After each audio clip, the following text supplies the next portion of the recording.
Don't act like you belong here. Management could do better. Excuse me, what did you just say? You heard me. You don't belong here. I've been here 8 years. I know how things work.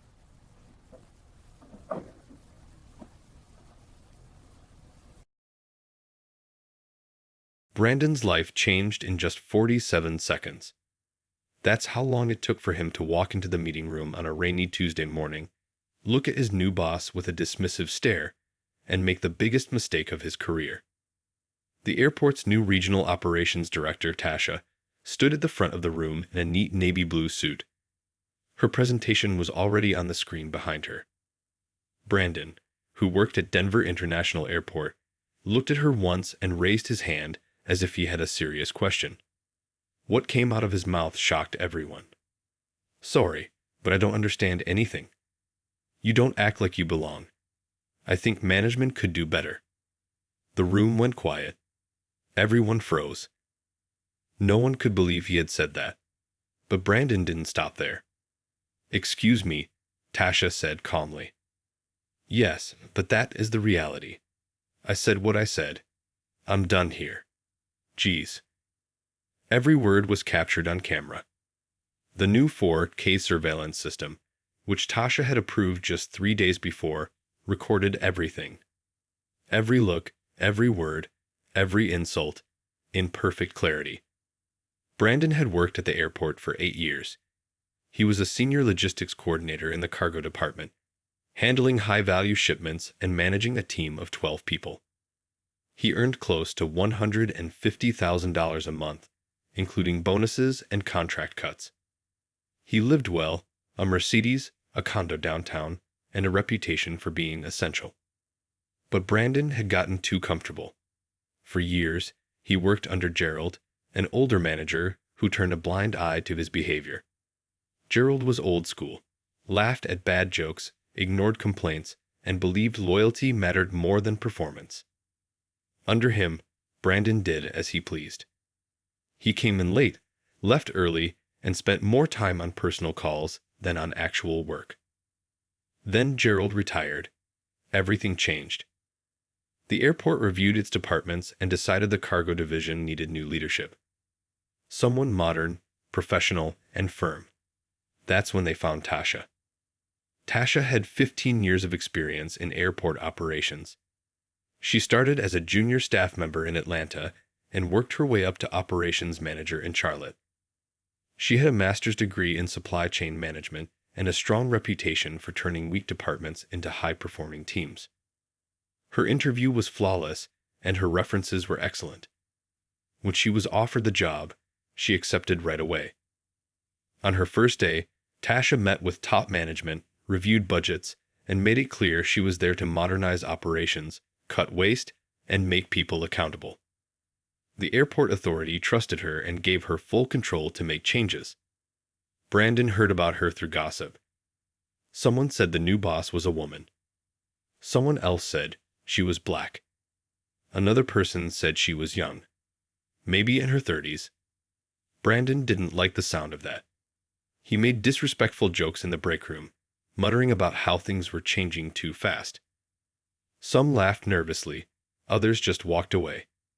He had no idea his attitude would cost him everything. Tasha spent her first few days observing.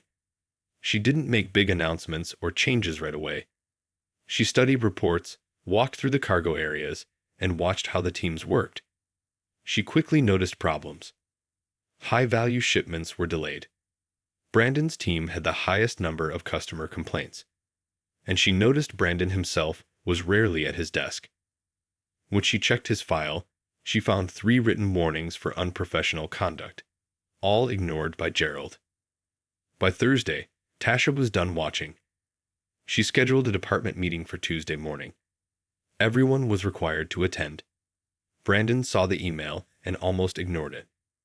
He thought it would be another boring introduction where a new boss talks about their vision. But he decided to show up, mostly to make his feelings known. Tuesday morning came. Tasha arrived early, ready to share her findings and plans for improvement. She had spent the weekend creating a detailed presentation with charts, graphs, and data. She expected some pushback, but she wasn't prepared for open disrespect. Brandon walked in 12 minutes late, coffee in one hand, phone in the other. He didn't apologize. He sat in the back, slouched in his chair, and stared at her. Tasha paused her presentation to thank everyone for attending, then continued explaining her plans. New tracking software, new scheduling methods, and regular training sessions. Everything was based on facts, not opinions. That's when Brandon raised his hand. She nodded for him to speak, expecting a question. Instead, he said those fateful words again. Sorry, but I don't understand anything. You don't act like you belong. I think management could do better. The room went silent again. Everyone understood what he meant. His words weren't about the presentation, they were about her. Tasha kept her voice calm but firm. Excuse me. What did you just say? Brandon stood up. I said what I said. You don't belong here. This department needs real leadership, not whatever this is. Gasps filled the room. Tasha didn't flinch. I'm going to give you one opportunity to clarify that statement professionally. Brandon only got louder. There's nothing to clarify. I've been here 8 years, and now they bring in someone like you to tell me how to do my job. You don't understand how things work here. You don't fit. His voice rose. Management made a mistake. That's all I'm saying. A big mistake. He grabbed his coffee and phone, muttering, I'm not sitting here listening to this. As he stormed out, he added, You'll be gone in 6 months anyway. They always are. The room was frozen. Everyone knew what he meant. Tasha took a breath. Her heart was racing, but she stayed composed. She had seen this kind of bias before, but never so public. Still, she stayed professional. Let me be very clear, she said. What just happened is unacceptable in any professional environment. It will be addressed through the appropriate channels. Now, let's continue with the agenda. She finished her presentation calmly. People apologized afterward, saying they were shocked and ashamed. Tasha thanked them and went straight to her office. Her first call was to HR, the second to the legal team, the third to her boss. The entire outburst had been caught on camera from multiple angles. The 4K footage left no doubt. Within hours, HR and legal were watching the video.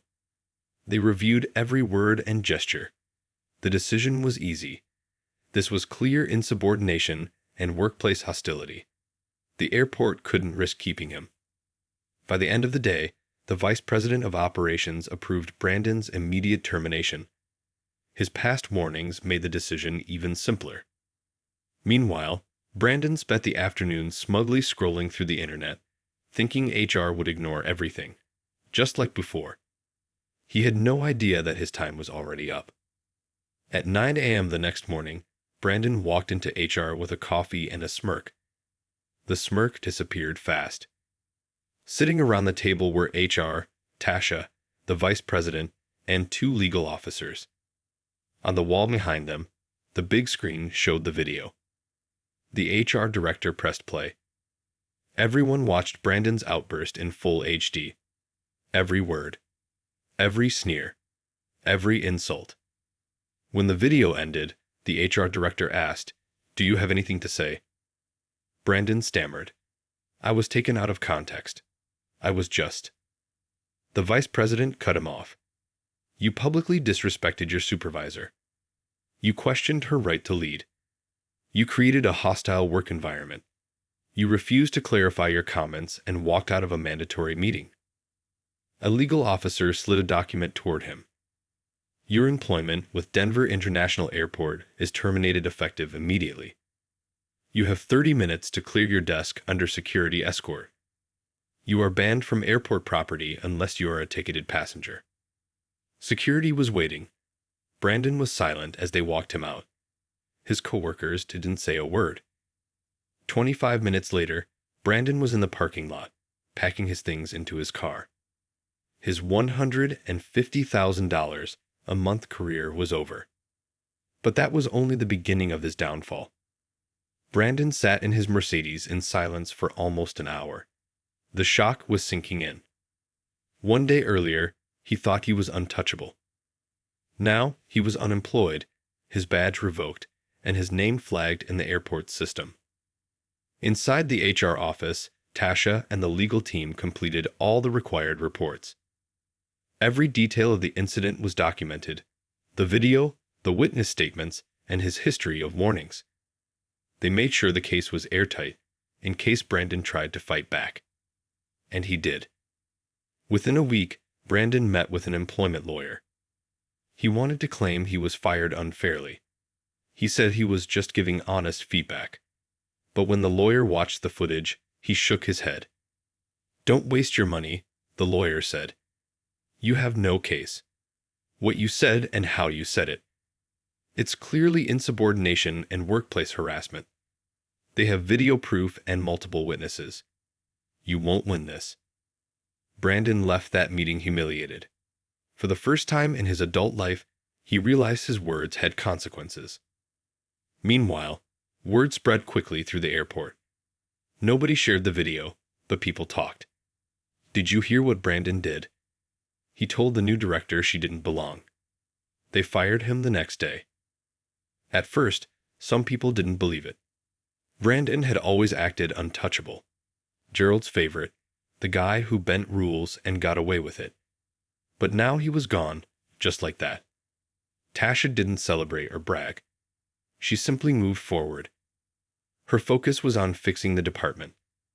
She promoted one of Brandon's former team members, a hard-working woman who had quietly done most of the work Brandon took credit for. Under her leadership, things started improving fast. Within 3 months, cargo delays dropped by half.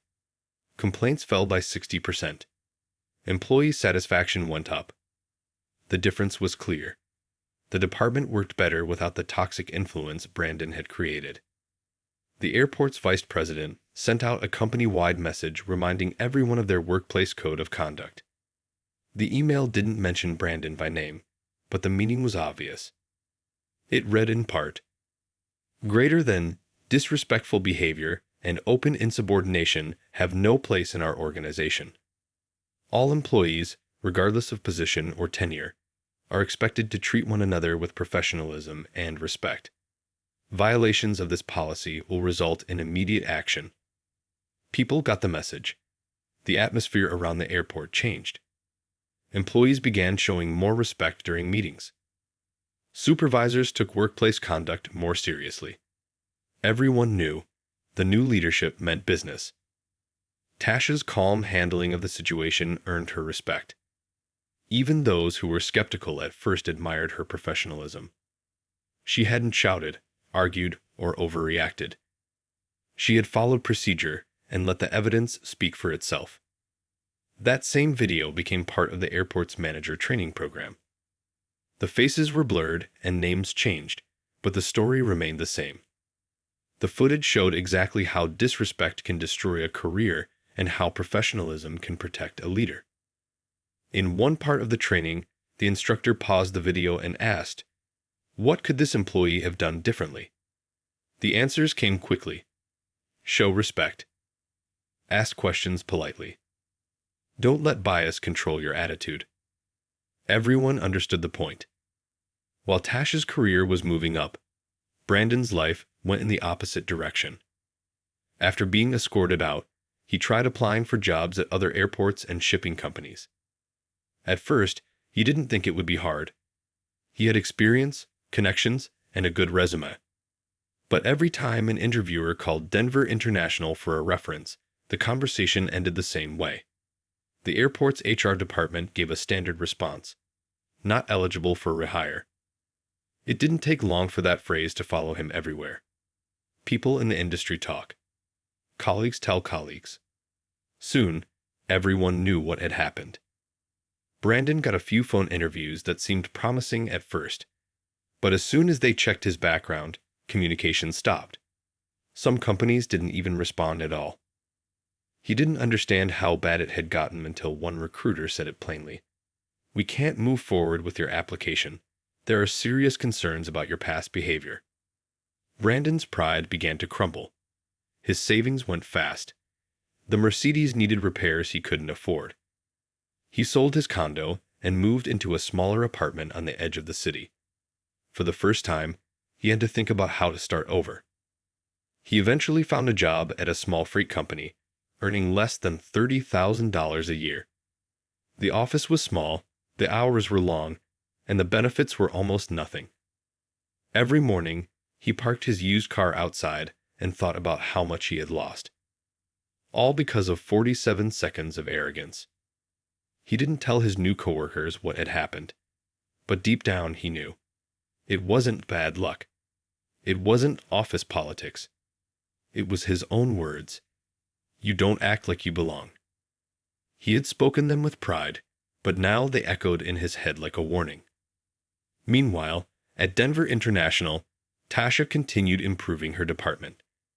She built better systems, stronger teams, and new training programs. She worked hard, and the results showed. When senior leadership reviewed performance reports, the cargo division stood out as one of the most improved departments in the airport. They credited Tasha's leadership, discipline, and commitment to fairness. She didn't need to prove herself anymore. Her work spoke for her. Her team trusted her. They saw how she handled conflict. Calm, fair, and confident. And they followed her lead. The good old boys culture started fading away. New employees, men and women from different backgrounds, felt more comfortable speaking up, contributing ideas, and taking pride in their work. Tasha had turned a toxic situation into a transformation. Months passed, and life at the airport settled into a new normal. The cargo division was more productive than ever. The new systems Tasha introduced helped shipments move faster, errors dropped, and employees were finally being recognized for their hard work. The department that once had the most complaints now had some of the highest satisfaction ratings in the airport. People often said, Tasha changed everything.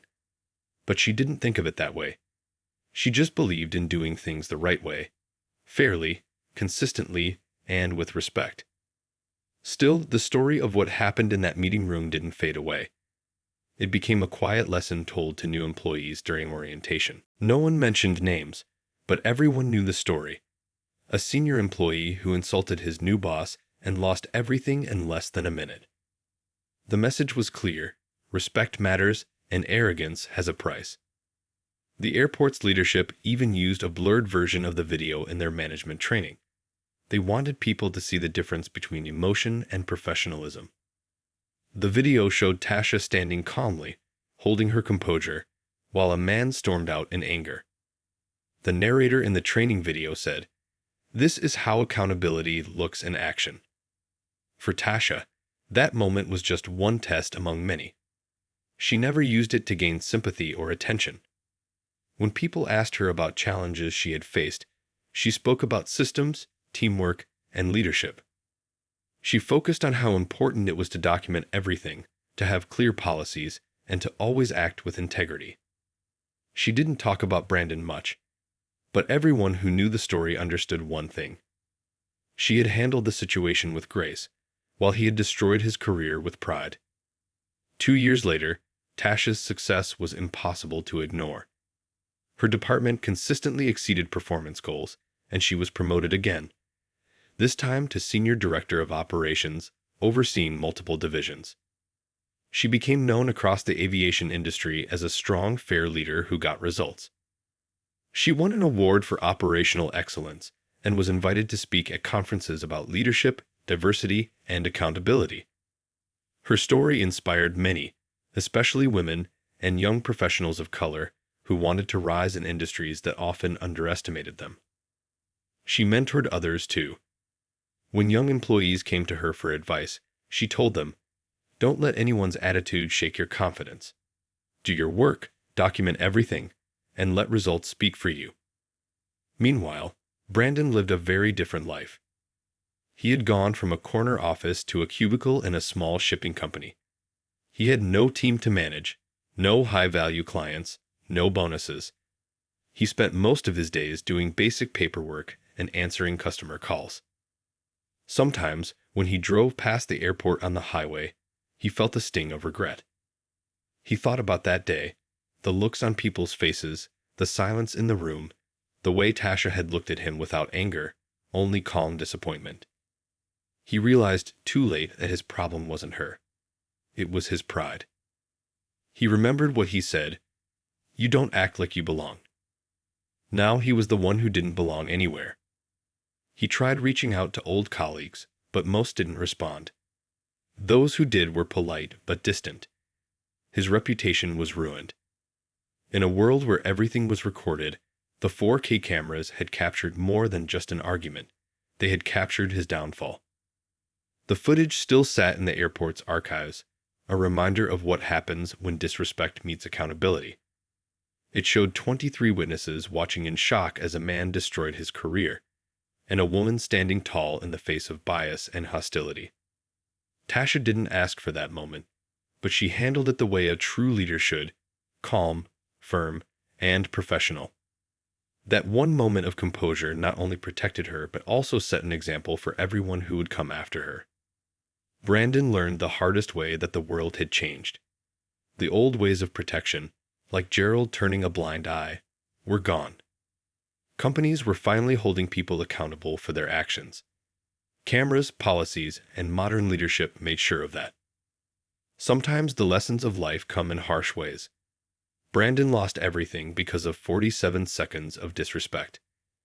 And Tasha gained respect because she stayed composed for those same 47 seconds.